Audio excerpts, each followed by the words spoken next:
For more than a century, scientists agreed one thing was impossible. No ancient human could ever have crossed the treacherous seas into the heart of Indonesia's wild island chain. Then, in 2025, a set of stone tools dating to 1.5 million years old turned that certainty on its head. If these tools are real, everything we thought we knew about humanity's earliest journeys collapses. But who left them behind, and how did they get there? A single line on a map once defined the limits of what was possible for ancient life. The Wallace Line, drawn in the 19th century by British naturalist Alfred Russel Wallace, cuts through the heart of Indonesia. To the west, the islands teem with tigers, elephants, and monkeys, species linked to Asia. To the east, marsupials and birds of paradise hint at an Australian origin. This invisible boundary is not just a quirk of geography. It is a permanent sea gap, at least 50 kilometers wide, even during the lowest sea levels of the ice ages. No land bridges ever spanned that gap. For generations, biologists and archaeologists alike saw the Wallace Line as a moat, isolating the islands of Wallacea, including Sulawesi, Flores, and Timor, from the Asian continent. The consensus held that only creatures capable of surviving a long, open water crossing, flying foxes, birds, and drifting seeds, could ever make it across. Early humans, with their simple tools and limited cognitive abilities, were thought to be firmly walled out. The textbooks drew a clear boundary. Before Homo sapiens and their boats, these islands stood beyond reach. Any evidence to the contrary would not just tweak the story of human migration, it would demand a complete rewrite. The Wallace Line became the dividing line between what was possible and what was fantasy, a challenge waiting for proof strong enough to tear down the old walls of certainty. On the island of Flores, nearly 700 kilometers east of Java, a discovery in 2003 began to unsettle the old boundaries of human possibility.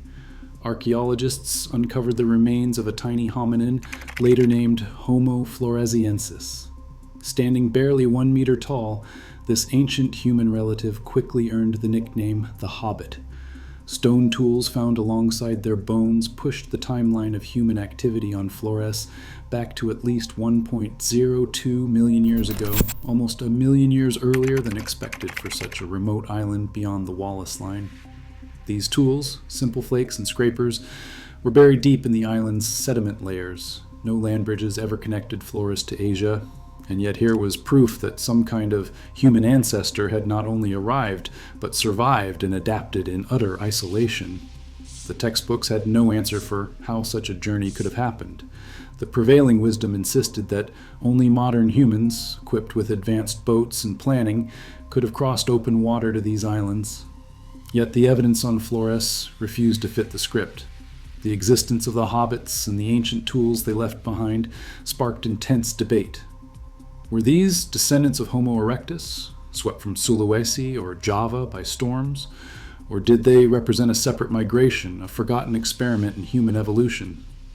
The Flores findings left a crack in the wall of certainty, hinting that the story of human migration across Wallacea was far older, stranger, and more complex than anyone had dared to imagine.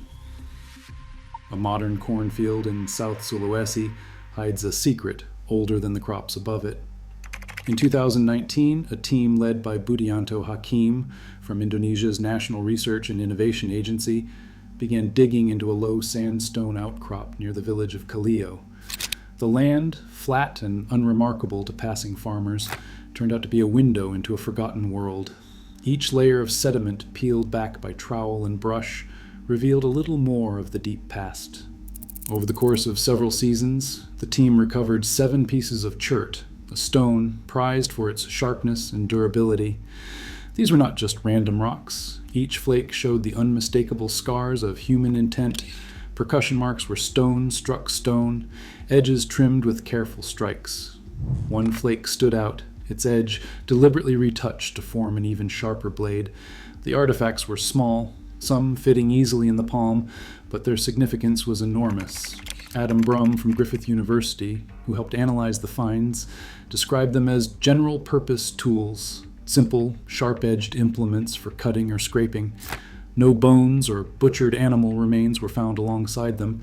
But the flakes themselves spoke of hands that shaped and used them.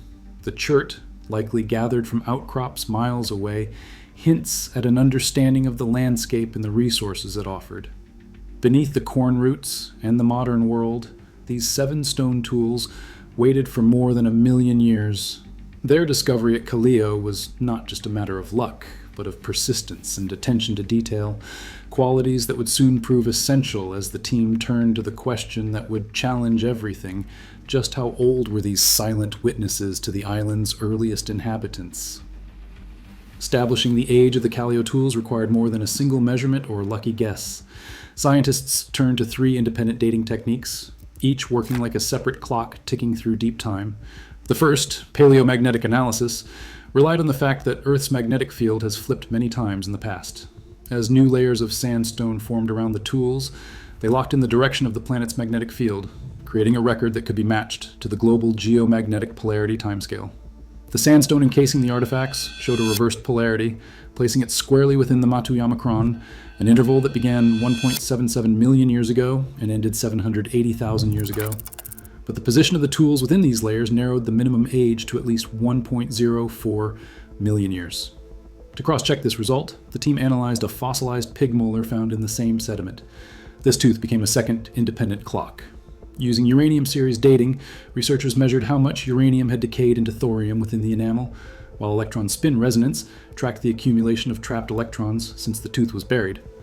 Both methods pointed to an age bracket extending up to 1.48 million years ago. The overlap between the paleomagnetic and pig tooth results from 1.04 to 1.48 million years ago gave the team high confidence that the tools truly belonged to the early Pleistocene. This multi-method approach, published in Nature in August 2025, left little room for doubt. The Callao tools are not recent outliers or misdated curiosities. They are securely anchored in a time when the world looked nothing like it does today, and when the idea of crossing a deep ocean barrier was supposed to be impossible. 50 kilometers of open water separated Sulawesi from the nearest Asian landmass, even during the coldest ice ages when sea levels dropped to their lowest. No land bridge ever formed here.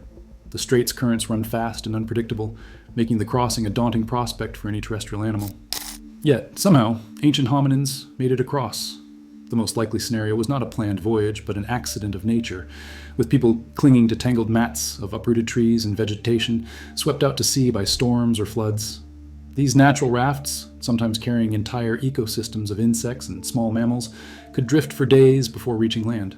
For a group of early humans, survival depended on luck, timing, and sheer resilience. The fact that stone tools appear on both Sulawesi and Flores suggests this improbable journey happened more than once. Sulawesi stretches across more than 180,000 square kilometers, making it the 11th largest island on Earth. Yet, for all its size, the ancient record here is silent. No hominin bones older than 25,000 years have ever surfaced from its soils. The stone tools at Callao prove that someone reached these shores over 1 million years ago, but their makers remain invisible. No skull, no jaw, not even a tooth. Scientists from Indonesia and Australia return to the dig sites each year, sifting through layers of ancient floodplain in search of a face to match the flakes. Until that day, the question lingers: who exactly first called Sulawesi home? Today, the oldest stone tools in Sulawesi stand as evidence that our species' story remains unfinished. Each new discovery forces science to redraw the map of human possibility. The next breakthrough could come from anywhere, at any moment. Curiosity still shapes our understanding one artifact at a time.